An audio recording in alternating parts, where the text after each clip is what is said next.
Speaking of marathon, runners training for endurance events like the Bank of America Chicago Marathon often share their journey through social media. That kind of connects them to a community online. And that running community is so strong. They show up online for sure. What started as just a daily online workout diary for one woman in Chicago has become a must-follow for thousands of other aspiring marathoners.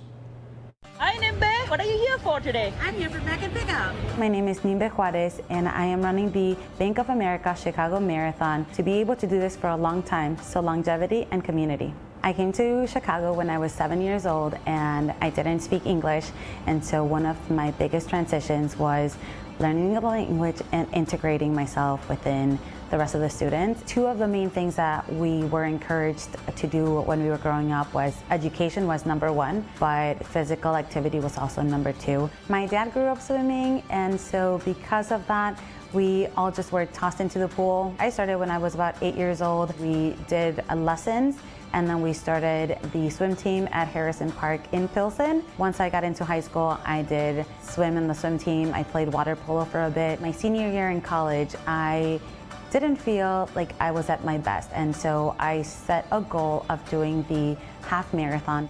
Did I have tons of fun? I don't know that I would call it super fun, but I enjoyed the journey.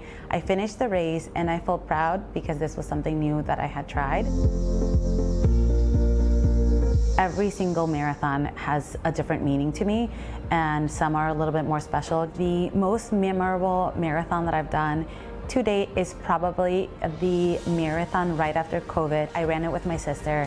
It was her first marathon. It is also her last marathon. It was something that we did together, and it just felt very magical. I don't know that I've ever really felt super confident on race day. It is always the nerves kicking in, whether I've had a really good training cycle or a not so great one. If you're nervous, it means you care. I just got a box from the Bank of America for the Chicago Distance Series. My biggest thing has never been about gaining followers. It's always been about treating it as an online diary of keeping my memories in place. Because I've been surrounded by so many positive people, I think that just sharing my true self has been really helpful. Fit Food Dreams, I wanted something else that actually captured everything that I really loved. And now when I meet some people, they will always say, like, sorry, I don't know your name, but I know your handle. What do people like seeing out of here? Is it the introduction to new workout classes? Is it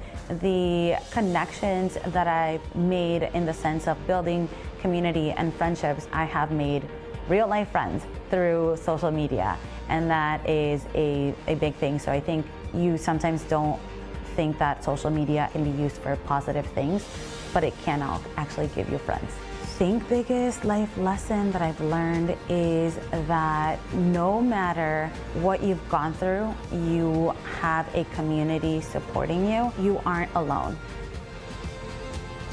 I feel like a lot of runners could say the same thing. There's a whole community behind them here. We are so proud to bring you complete live coverage of this year's Bank of America Chicago Marathon. It begins at 6 a.m. next Sunday, October 12th, right here on NBC5 and Telemundo Chicago.